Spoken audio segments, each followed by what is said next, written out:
Hello, আজকে আমাদের এই ভিডিওতে আপনাদেরকে স্বাগত। আমরা অন্বেষা কলকাতা বধিরতাযুক্ত ছেলে মেয়েদের অভিভাবক সংগঠন গত 20 বছর ধরে তাদের সাথে কাজ করে চলেছি। নমস্কার, আমি সোমা ঘোষ। অন্বেষা কলকাতার জন্মলগ্ন থেকে আমি আছি। আমার একটি বধিরতাযুক্ত সন্তান আছে। তাকে বড় করতে গিয়ে এবং অন্বেষা কলকাতার বাচ্চাদের দেখে আমার যেটা মনে হয়েছে, আমার অভিজ্ঞতা বলে যে জন্মের সঙ্গে সঙ্গে স্ক্রিনিং এবং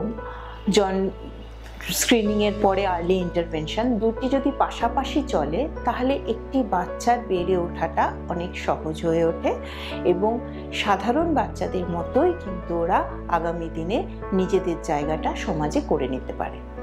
আমার নাম স্নিগ্ধা সরকার। আমি একদম প্রথম থেকেই অন্বেষার সাথে যুক্ত। আপনারা শুনলেন যে শীঘ্র শনাক্তকরণ এবং ব্যবস্থা গ্রহণ কতখানি জরুরি। আমরা যারা শুনতে পাই, আমরা শুনে শুনেই ভাষা শিখি, কিন্তু আমাদের ছেলেমেয়েরা সেটা পারে না, আর পারে না বলে জীবনের সব ক্ষেত্রে পিছিয়ে যায়। আর সেই কারণেই আমরা আপনাদের সবাইকে অনুরোধ করব যে খুব তাড়াতাড়ি কানের সমস্যাটা বুঝতে পারা এবং তার জন্য ব্যবস্থা গ্রহণ। এই কাজটা ভীষণ ভীষণ গুরুত্বপূর্ণ আমাদের বধিরতাযুক্ত শিশুদের জন্য। বাচ্চা জন্মাবার পরই হসপিটাল থেকে ছাড়া পাবার আগেই কানের পরীক্ষা করে নেওয়া খুব দরকার, কারণ একটি শিশু জন্মাবার পরই পরীক্ষা করে জানা যায় যে বাচ্চাটির শোনার অসুবিধা আছে কি নেই।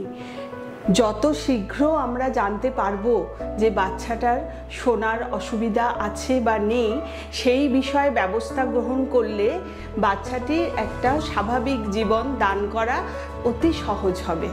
সেই জন্যে আমাদের প্রত্যেককে সচেতন হতে হবে যে আর্লি আইডেন্টিফিকেশন বা আর্লি ডিটেকশনের ওপরে।